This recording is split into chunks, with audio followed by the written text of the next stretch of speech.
Dear students, today we are going to discuss on the second part of our chapter ecosystem, that is the functions of an ecosystem.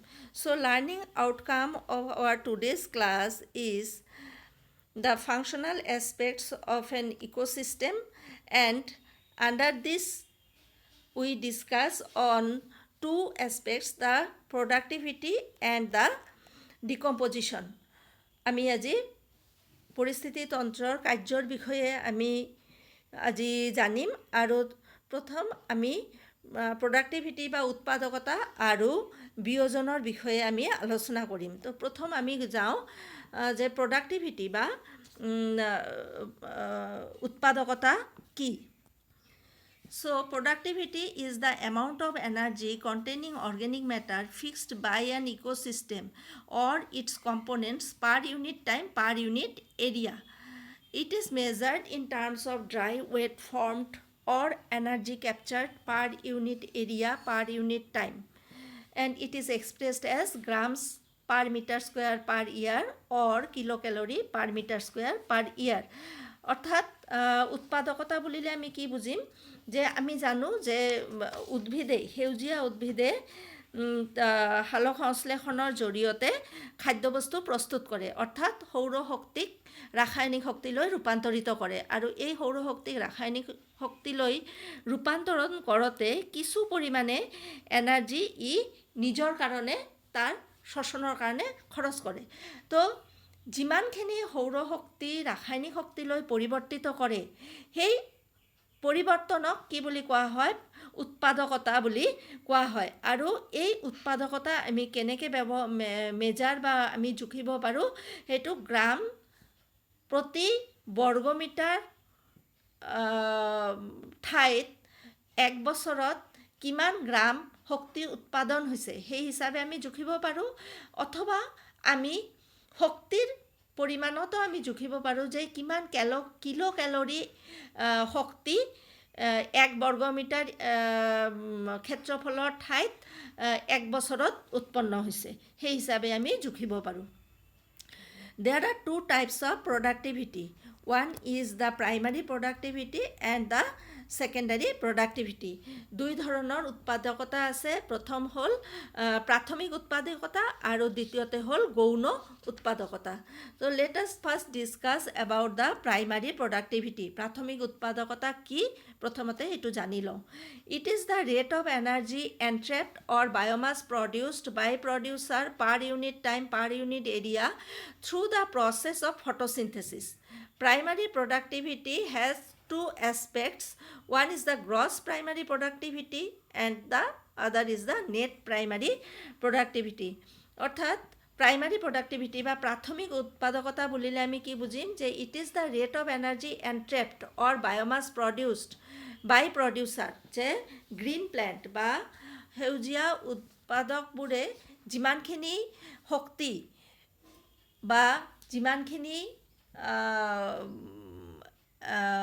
Energy ই নিজৰ ভিতৰত আহৰণ কৰে, নিজৰ ভিতৰত জমা কৰে বায়'মাছ হিচাপে বা জীৱভৰ হিচাপে, সেই জীৱভৰ হিচাপে জমা হোৱা শক্তিখিনি প্ৰতি ইউনিট সময়ত প্ৰতি ইউনিট ঠাইত যিমানখিনি শক্তি সালোক সংশ্লেষণৰ দ্বাৰা জমা কৰে সেইখিনিকে কি বুলি কোৱা হয়, সৰ্বমুঠ বা প্ৰাইমাৰী প্ৰডাক্টিভিটি বা প্ৰাথমিক উৎপাদকতা বুলি কোৱা হয়। এই প্ৰাথমিক উৎপাদকতা দুই ধৰণৰ হয়, এটা হ'ল গ্ৰছ প্ৰাইমাৰী প্ৰডাক্টিভিটি বা সৰ্বমুঠ প্ৰাথমিক উৎপাদকতা আৰু আনটো হ'ল নেট প্ৰাইমাৰী প্ৰডাক্টিভিটি বা অনন্য বা মুঠ প্ৰাথমিক উৎপাদকতা। তো let us first discuss on the gross primary productivity. So, it is the total amount of energy captured or the total biomass manufactured by the producer through photosynthesis. যে সালোক সংশ্লেষণৰ দ্বাৰা সেউজীয়া উদ্ভিদসমূহে যিমানখিনি শক্তি আহৰণ কৰে বা যিমানখিনি বায়'মাছ মানে জীৱভৰ তৈয়াৰ কৰে সেইখিনিকে সৰ্বমুঠ প্ৰাথমিক উৎপাদকতা বুলি কোৱা হয়। Next, the net primary productivity. it is the amount of energy or biomass stored by the producer per unit area per unit time. যে যিমানখিনি এনাৰ্জি, যিমানখিনি শক্তি বা জীৱৰ উৎপাদকে তাৰ নিজৰ ভিতৰত জমা কৰিব পাৰে, প্ৰতি ইউনিট সময়ত প্ৰতি ইউনিট ঠাইত জমা কৰিব পাৰে, সেইটোৱে হ'ল মুঠ বা অনন্য প্ৰাথমিক উৎপাদকতা। Gross primary productivity minus respiration losses or respiratory losses is the net primary productivity. অৰ্থাৎ যে সৰ্বমুঠ উৎপাদকে যিমান কৰিছে তাৰ পৰা যদি উৎপাদকে নিজস্বভাৱে খৰচ কৰা শক্তিখিনি আমি বাদ দিওঁ, যাক আমি ৰেছপিৰেশ্যন বা শ্বসন হিচাপে আমি অভিহিত কৰোঁ, গতিকে সেইখিনি যদি বাদ দিওঁ, যিমানখিনি এনাৰ্জি জমা হৈ থাকে, উৎপাদকৰ শৰীৰত যিমানখিনি এনাৰ্জি জমা হৈ থাকে, সেইখিনিকে আমি নেট প্ৰাইমাৰী প্ৰডাক্টিভিটি বা অনন্য প্ৰাথমিক উৎপাদকতা বুলি ক'ব পাৰোঁ। ইয়াক আমি কেনেকৈ দেখুৱাব পাৰোঁ? NPP = GPP - R. Net primary productivity is the available biomass for the consumption to heterotrophs. গতিকে এই নেট প্ৰাইমাৰী প্ৰডাক্টিভিটি যিমানখিনি আছে, অৰ্থাৎ অনন্য প্ৰাথমিক উৎপাদকতা যিখিনি, সেইখিনিহে ইক'ছিষ্টেমটো বা পৰিস্থিতি তন্ত্ৰটোৰ পৰৱৰ্তী পৰ্যায়ৰ প্ৰাণীসমূহৰ কাৰণে, অৰ্থাৎ হেটাৰ'ট্ৰপছ অপৰপক্ষী প্ৰাণীসমূহৰ কাৰণে, অৰ্থাৎ হাৰ্বিভোৰ্ছ আৰু ডিকম্প'জাৰ্ছ, মানে হাৰ্বিভোৰ্ছ, কাৰ্নিভোৰ্ছ, ডিকম্প'জাৰ্ছ, অৰ্থাৎ তোমাৰ তৃণভোজী, মাংসভোজী বা বিয়োজক প্ৰাণীবোৰৰ কাৰণে এই শক্তিখিনিয়ে, এই নেট প্ৰাইমাৰী প্ৰডাক্টিভিটি বা এইখিনিয়ে কি হয়, it is the available biomass or energy, তাৰমানে এইখিনিয়ে তাৰ কাৰণে থকা জীৱভৰ বা শক্তি, যিখিনি পৰৱৰ্তী স্তৰবোৰৰ মাজেৰে প্ৰবাহিত হয়।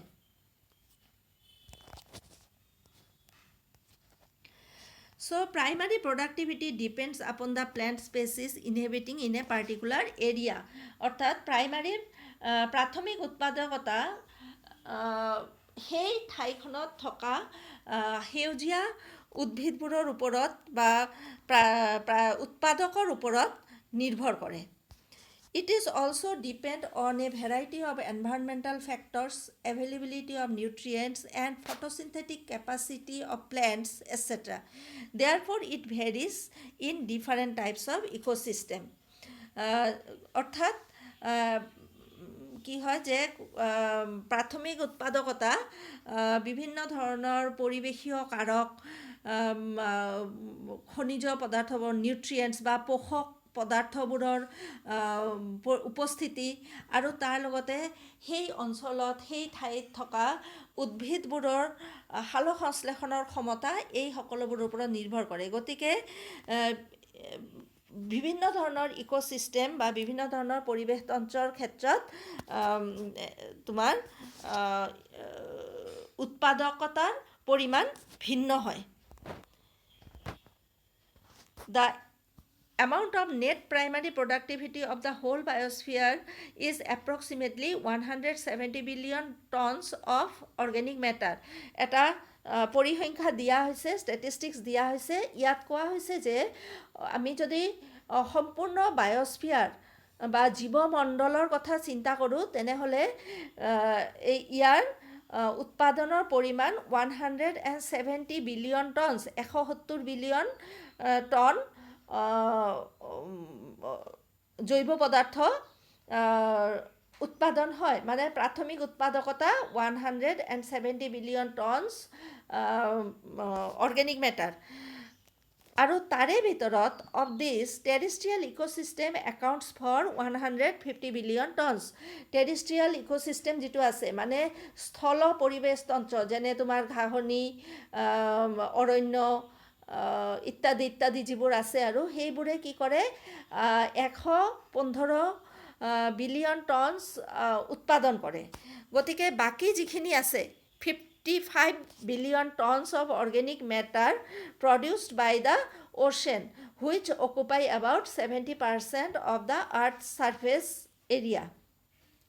তো বাকী 55 বিলিয়ন টনছ জৈৱ পদাৰ্থ অ'চেন বা সাগৰ মহাসাগৰ মিলিয়ে উৎপাদন কৰে, কিন্তু সাগৰ মহাসাগৰৰ পৰিমাণ পৃথিৱীৰ 4 ভাগৰ 3 ভাগ। গতিকে এটা প্ৰশ্ন আমাৰ মনত আহিব পাৰে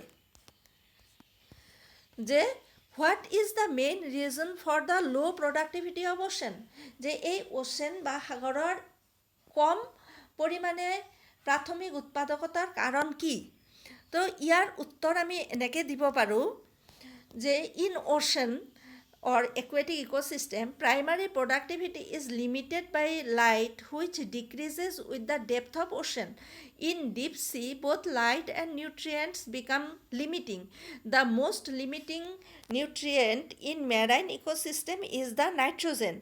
Because of this limitation, the primary productivity is low in ocean. আমি এনেকৈ উত্তৰটো দিব পাৰোঁ। কোৱেশ্যনটো তোমালোকৰ কিতাপতে আছে, উত্তৰটো তোমালোকৰ শিক্ষকৰ লগত আলোচনা কৰি তোমালোকক লিখিব কৈছে। গতিকে উত্তৰটো আমি এনেকৈ দিব পাৰোঁ যে সাগৰ মহাসাগৰ অথবা আমি যদি জলজ পৰিস্থিতি তন্ত্ৰত চাওঁ তেনেহ'লে তাৰ প্ৰাইমাৰী প্ৰডাক্টিভিটি বা প্ৰাথমিক উৎপাদকতা কমি যোৱাৰ এটা প্ৰধান কাৰণ বা তাৰ প্ৰাথমিক উৎপাদকতা নিৰ্ভৰ কৰে এটা প্ৰধান কাৰকৰ ওপৰত, সেইটো হৈছে পোহৰ। আমি কি জানো যে সাগৰৰ গভীৰতাত পোহৰৰ পৰিমাণ কম, আৰু একেবাৰে ডিপ চি বা গভীৰতম সাগৰত তাত কি হয় তোমাৰ পোহৰ আৰু তাৰ লগতে যিখিনি পোষক দ্ৰব্য নিউট্ৰিয়েণ্টছ সেইবোৰ বহুত কম পৰিমাণে থাকে। আৰু এই কম পৰিমাণে থকা পোষক দ্ৰব্যৰ ভিতৰত আৰু অধিক কম পৰিমাণে থাকে নাইট্ৰজেন। কিন্তু আমি অৰ্গেনিক মেটাৰ বা জৈৱ পদাৰ্থৰ কাৰণে নাইট্ৰজেন এটা অপৰিহাৰ্য মৌল। গতিকে যিহেতু নাইট্ৰজেন আৰু তোমাৰ লাইট বা পোহৰ দুয়োটাই কম থাকে, সেইটোৱে কি কৰে প্ৰধান লিমিটেশ্যনছ বা প্ৰধান মানে জীৱ ভৰ বা বায়'মাছ তৈৰিৰ ক্ষেত্ৰত এটা প্ৰধান কাৰক হিচাপে কাম কৰে, আৰু যাৰ কাৰণে এই দুটা কম হোৱাৰ কাৰণে অ'চেন বা সাগৰৰ প্ৰডাক্টিভিটি বা উৎপাদকতাও কমি যায়। গতিকে আমি চাব পাৰোঁ যে where light and nutrient are in good quantity, the primary productivity is very high. For example, in coral reefs, estuaries, tropical rainforest, etc. য'ত পোহৰ আৰু পোষক দ্ৰব্য বা মৌলসমূহ অতি গুড কোৱান্টিটিত বা ভাল পৰিমাণ এটাত থাকে বা এটা অপটিমাম কণ্ডিশ্যনত থাকে, তাত কি হয় প্ৰাইমাৰী প্ৰডাক্টিভিটি বা প্ৰাথমিক উৎপাদকতাও বেছি হয়। উদাহৰণস্বৰূপে আমি ক'ব পাৰোঁ কোৰাল ৰীফ, এই যে কোৰাল দ্বীপসমূহ যিবোৰ আছে সাগৰৰ মাজত থকা কোৰাল দ্বীপসমূহ আটাইতকৈ তাৰ প্ৰাথমিক উৎপাদকতা বেছি। It has the highest primary productivity. Second পজিশ্যনত আছে এষ্টুৱেৰী বা মোহনা অঞ্চলসমূহ, নদী আৰু সাগৰৰ যিটো মিলনস্থল যিবোৰ, সেই এষ্টুৱেৰী বুলি কয়, এষ্টুৱেৰী বা মোহনা অঞ্চল, সেইটো হ'ল ছেকেণ্ড হাইয়েষ্ট প্ৰডাক্টিভ। আৰু থাৰ্ড হাইয়েষ্ট প্ৰডাক্টিভ হ'ল ট্ৰপিকেল ৰেইন ফৰেষ্ট বা ক্ৰান্তীয় বৰ্ষাৰণ্য যিবোৰ আছে পৃথিৱীৰ বুকুত, এইবোৰ হ'ল তৃতীয় প্ৰাথমিক উৎপাদকতা থকা ঠাই। Next, let us discuss on the secondary productivity. Secondary productivity is defined as the rate of formation of new organic matter by consumers, especially by primary consumers or herbivores. তাৰ মানে কি হয় যে secondary productivity বা গৌণ উৎপাদকতা বুলিলে আমি কি বুজোঁ যে যিখিনি তোমাৰ প্ৰাইমাৰী কনজিউমাৰ বা তৃণভোজী প্ৰাণীবোৰক আমাৰ কি বুলি কয় প্ৰাথমিক উপভোক্তা বুলি কোৱা হয়। এই প্ৰাথমিক উপভোক্তা বা তৃণভোজী প্ৰাণীখিনিয়ে যিমানখিনি শক্তি বা যিমানখিনি জৈৱ পদাৰ্থ ইহঁতি তৈয়াৰ কৰে, উৎপাদকৰ পৰা এনাৰ্জি গ্ৰহণ কৰি, শক্তি গ্ৰহণ কৰি বা খাদ্য গ্ৰহণ কৰি যিমানখিনি শক্তি ইহঁতে নিজৰ ভিতৰত জৈৱ পদাৰ্থ হিচাপে আহৰণ কৰে, সেইখিনিয়ে হৈছে ছেকেণ্ডাৰী প্ৰডাক্টিভিটি বা গৌণ উৎপাদকতা. So this is all about the production or productivity. So this productivity, it is very much important for your examination point of view. You should have to know clearly about the what is productivity, what are the different types of productivity, what is primary productivity, secondary productivity, net primary productivity, gross primary productivity, what is the relationship between the net gross and net primary productivity. তাৰ মানে তোমাৰ সৰ্বমুঠ উৎপাদকতা আৰু মুঠ বা অনন্য উৎপাদকতাৰ মাজত কি সম্বন্ধ আছে? সম্বন্ধ সেইটোৱে আমি যে দেখুৱাইছিলোঁ NPP equal to GPP minus R, এইটো লিখিব দিয়ে কেতিয়াবা, গতিকে এইখিনি চাবা. Next we go to the decomposition. Another functional aspects of an ecosystem, it is the decomposition. মানে ecosystem পৰিস্থিতিতন্ত্ৰৰ অন্য এটা ক্ৰিয়া হ'ল পচন বা বিয়োজন. So it is the process of physical and chemical breakdown of complex organic remains by organisms called decomposers, so as to produce inorganic raw materials for recycling.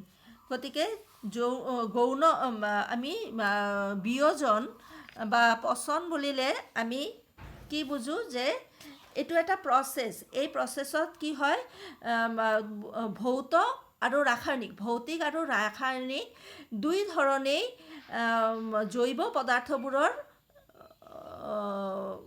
বিয়োজন হয়. আৰু ইয়াকে কি বুলি কোৱা হয়, জৈৱ পদাৰ্থবোৰৰ ব্ৰেকডাউন হয় বা জৈৱ বিয়োজন হয়, আৰু এইটোকে ডিকম্পজিশ্যন বা বিয়োজন বুলি কোৱা হয়. আৰু তাৰ ফলত কি হয়, এই জৈৱ পদাৰ্থবোৰৰ পৰা অজৈৱ কিছুমান মৌল, যিবোৰ মৌল পৰৱৰ্তীত আকৌ দৰকাৰ হয় জৈৱ পদাৰ্থ তৈয়াৰ কৰাৰ কাৰণে, যেনে কাৰ্বন ডাই অক্সাইড, পানী, তাৰপিছত বিভিন্ন ধৰণৰ মিনাৰেলছ বা খনিজ লৱণ ইত্যাদি, এইবোৰ পৃথিৱীৰ বুকুত ৰিলিজ হৈ যায়, পৃথিৱীৰ বুকুত পুনৰ এইবোৰ ঘূৰি যায়. আৰু সেই ঘূৰি যোৱা মৌলবোৰ পুনৰাই নতুন উদ্ভিদ বা প্ৰাণীৰ উৎপাদনৰ কাৰণে ব্যৱহাৰ হয়. It is the recycling. So' decomposition is very much important for recycling of organic compound to inorganic nutrients. So this picture is given here, and in this picture the whole process is shown, how the organisms are produced and how the different parts of the organisms are decomposed, released into the soil, and again they are taken by plants for the manufacturing of energy. Then this energy goes to different organisms, different through the different stages of ecosystem, and again release into the soil. You go through this picture and you can gain the knowledge about the cycling, recycling of the organic and inorganic matters in the ecosystem. So next, the different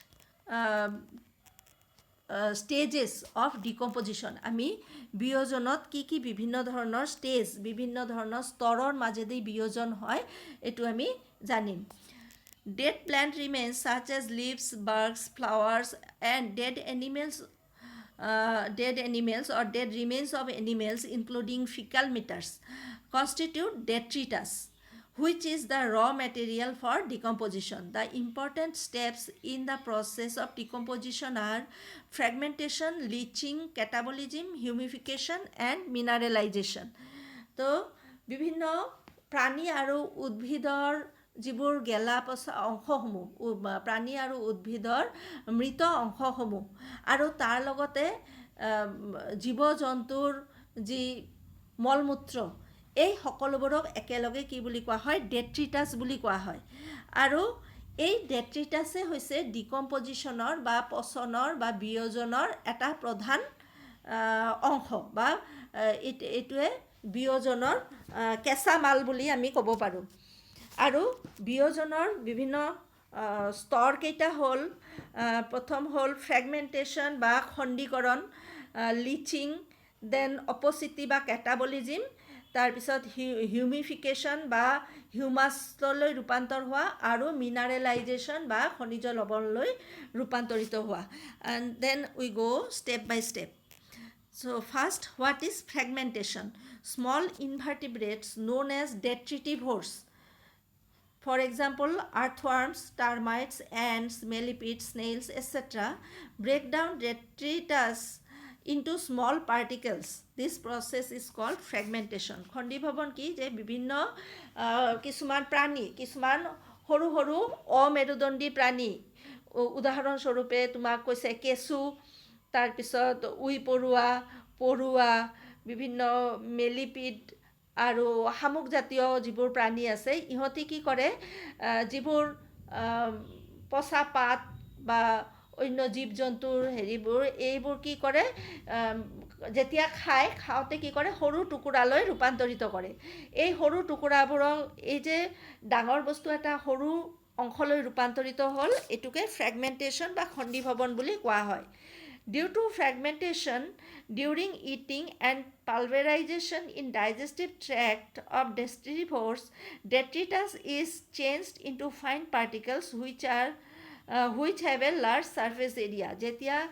এনেকৈ খণ্ডীভৱন হ'ল তাৰপিছত এইখিনি সেই প্ৰাণীবোৰে খালে খোৱাৰ পিছত digestive ট্ৰেক্টত গৈ কিছু পৰিমাণে হজম হোৱাৰ পিছত কি কৰে এইখিনি তাৰ শৰীৰৰ পৰা ফিকাল মেটাৰ হিচাপে বাহিৰলৈ ওলাই আহে যাক আমি কি বুলি কওঁ কেঁচুমতা বুলি কওঁ আৰু ইয়াৰ ফলত কি হয় এই বস্তুখিনি এটা ফাইন পাৰ্টিকল বা কিছুমান সূক্ষ্ম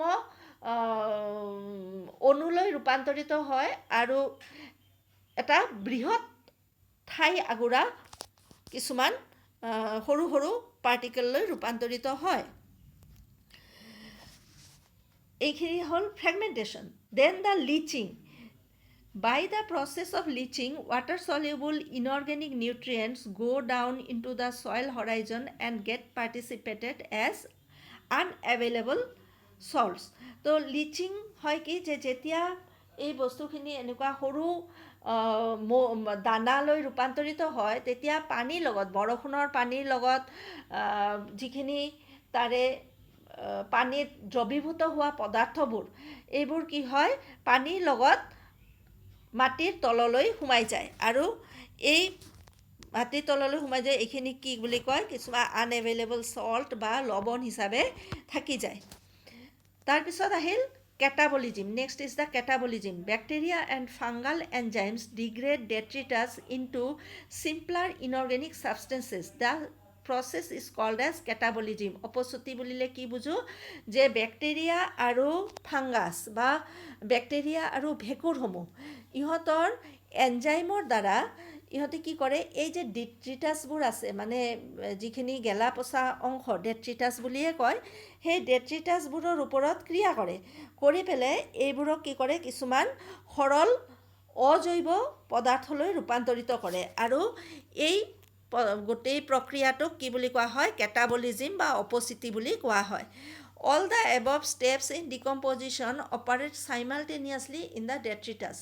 Detritusখিনিৰ ওপৰত এই গোটেইকেইটা যেনে ফ্ৰেগমেণ্টেশ্যন লিচিং কেটাবলিজিম গোটেইকেইটা ক্ৰিয়া একেলগে একে সময়তে হৈ থাকে নেক্সট ইজ দ্য হিউমিফিকেশ্যন এণ্ড মিনাৰেলাইজেশ্যন তো এই দুটা হ'ল ডিকম্পজিশ্যন বা বিয়োজনৰ পৰৱৰ্তী পৰ্যায় Humification বুলিলে কি বুজো Humification is the process of partial decomposition of detritus to form humus. Humus is a dark-colored amorphous substance that is highly resistant to microbial action and undergoes decomposition at an extremely slow rate. Being colloidal in nature, it serves as a reservoir of nutrients. Humification বা হিউমাছকৰণ এইটো এটা partial ডিকম্পজিশ্যন বা আংশিক বিয়োজনৰ বিয়োজনৰ এটা অংশ হয় আৰু এই সময়ত কি হয় ডেট্ৰিটাছখিনি হিউমাছলৈ ৰূপান্তৰিত হয়। হিউমাছ কি? হিউমাছটো এটা ক'লা ৰঙৰ কিছু পদাৰ্থ আৰু এইখিনি ওপৰত মাইক্ৰবিয়াল মানে সৰু সৰু অণুজীৱবোৰে খুব কম ইহঁতৰ ওপৰত ক্ৰিয়া কৰিব পাৰে। তাৰমানে ইহঁতে অণুজীৱৰ ক্ৰিয়া প্ৰতিৰোধী আৰু এই ডিকম্পজিশ্যনটো বহুত শ্ল' ৰেটত হয়, বহুত কম পৰিমাণে হয়। গতিকে এইবোৰ যিহেতু কলয়ডীয় হয়, গতিকে ইহঁতে কি কৰে মাটিত ৰিজাৰ্ভাৰ হিচাপে নিউট্ৰিয়েণ্ট বা পোষক দ্ৰব্যৰ এটা ভঁৰাল হিচাপে কাম কৰে। Next is the mineralisation. তাৰমানে যিখিনি হিউমাছ আছিল সেইখিনিৰ পৰা মৌল যিবোৰ মিনাৰেলছ বা খনিজ লৱণ, সেই খনিজ লৱণখিনি ৰিলিজ হোৱা। It is the release of inorganic substances from the organic matter by some microbes and the process is known as mineralisation. গতিকে এই প্ৰচেছত কিছুমান অণুজীৱই অংশ লয়, গতিকে তাক মিনাৰেলাইজেশ্যন বোলে। আৰু এই মিনাৰেলাইজেশ্যনৰ ফলত কি হয় বিভিন্ন ধৰণৰ যিবোৰ তোমাৰ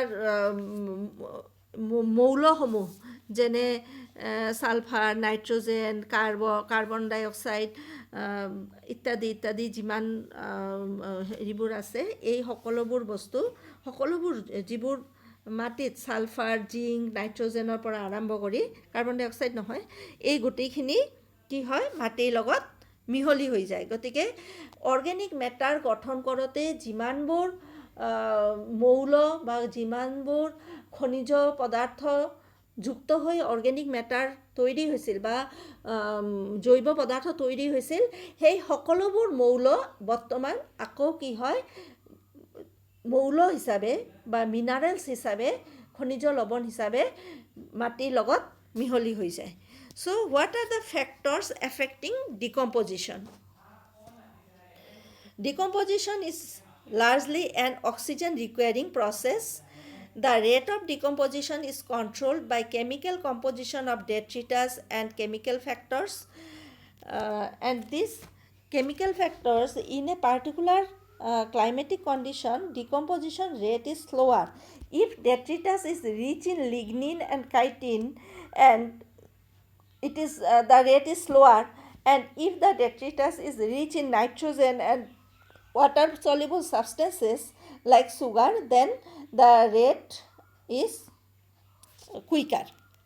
Then temperature and soil moisture are the most important climatic factors that regulate the decomposition through their effects on the activities of soil microbes. Warm and moist environment favors decomposition, whereas low temperature and anaerobic inhibits decomposition.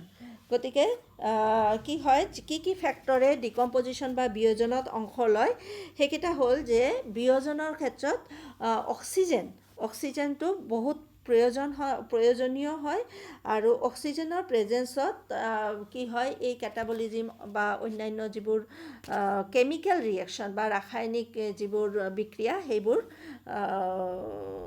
সংঘটিত হয়। আৰু এই বিয়োজনৰ যিটো হাৰ, বিয়োজনৰ হাৰ বিভিন্ন ধৰণৰ ৰাসায়নিক ডেট্ৰিটাছত থকা ৰাসায়নিক পদাৰ্থবোৰ আৰু কিছুমান ক্লাইমেটিক ফেক্টৰ বা তোমাৰ পৰিৱেশীয় কাৰক কিছুমানে কণ্ট্ৰল বা ৰেগুলেট কৰে বা নিয়ন্ত্ৰণ কৰে। কেনেকৈ নিয়ন্ত্ৰণ কৰে যে যদি তোমাৰ ডেট্ৰিটাছত যদি লিগনিন, কাইটিন ইত্যাদি ধৰণৰ পদাৰ্থবোৰ বেছিকৈ থাকে, তেতিয়া এই ডিকম্পজিশ্যনৰ হাৰটো বা বিয়োজনৰ হাৰ বহুত হেৰি হয়, শ্ল' হয়, মানে বহুত লেহেমীয়া হয়। আনহাতে যদি ডেট্ৰিটাছত তোমাৰ নাইট্ৰজেন বা পানীত দ্ৰৱীভূত হোৱা পদাৰ্থৰ পৰিমাণ বেছি থাকে, তেনেহ'লে বিয়োজনৰ হাৰ ত্বৰান্বিত হয়। ঠিক তেনেকৈ টেম্পাৰেচাৰ মানে উষ্ণতা আৰু মাটিৰ আৰ্দ্ৰতা, এই দুটাও কি কৰে তোমাৰ বিয়োজনক নিয়ন্ত্ৰিত কৰাত সহায় কৰে। আৰু এই ক্ষেত্ৰত ছইল মাইক্ৰ'বছ বা মাটিত থকা যিবোৰ অণুজীৱ, এই অণুজীৱবোৰ এটা ডাঙৰ ৰোল বা ডাঙৰ এটা অংশ লয়, এটা ডাঙৰ অংশত ভাগ লয়। ৱাৰ্ম এণ্ড মইষ্ট এনভাইৰনমেণ্ট, যদি পৰিৱেশটো যদি অলপ উষ্ণ আৰু আৰ্দ্ৰ হয় তেতিয়াহ'লে বিয়োজনৰ হাৰটো বাঢ়ি যায়, কিন্তু যদি উষ্ণতা কম থাকে বা তাত যদি অক্সিজেনৰ পৰিমাণ কম থাকে তেতিয়াহ'লে আকৌ কি হয়, ডিকম্পজিশ্যন বা বিয়োজনৰ হাৰ কমি যায়। গতিকে এইখিনিয়ে বিয়োজন, it is about the decomposition. So' questions come from decomposition as what is mean by decomposition, what is detritus, what are the detritivores, name the detritivores organism, which organisms takes part in your humification, which organism takes part in as decomposers, etc. These questions come. So and what are the different stages in the process of decomposition. গতিকে এনেকুৱা ধৰণৰ question আহে যে বিয়োজন বুলিলে কি বুজা, বিয়োজক কোনবোৰ, বিয়োজক প্ৰাণীবোৰৰ নাম লিখা, বা হিউমিফিকেশ্যন বা হিউমাছকৰণত কোন ধৰণৰ প্ৰাণী জড়িত হৈ আছে, তাৰপিছত বিয়োজনৰ বিভিন্ন স্তৰবোৰৰ বিষয়ে কেতিয়াবা লিখিব দিয়ে, কি ফেক্টৰ বিয়োজনৰ লগত কি কাৰক জড়িত হৈ আছে সেই বিষয়েও কেতিয়াবা প্ৰশ্ন আহে। গতিকে তোমালোকে এইখিনি পঢ়িবা আৰু এই ধৰণৰ কুৱেশ্যনছবোৰ তোমালোকে প্ৰিপেয়াৰ কৰিবা। So' friends, thank you. This is all about the two functional aspects, that is the decomposition and productivity. Both are important from your examination point of view. So go through the video, and if you have any doubt then feel free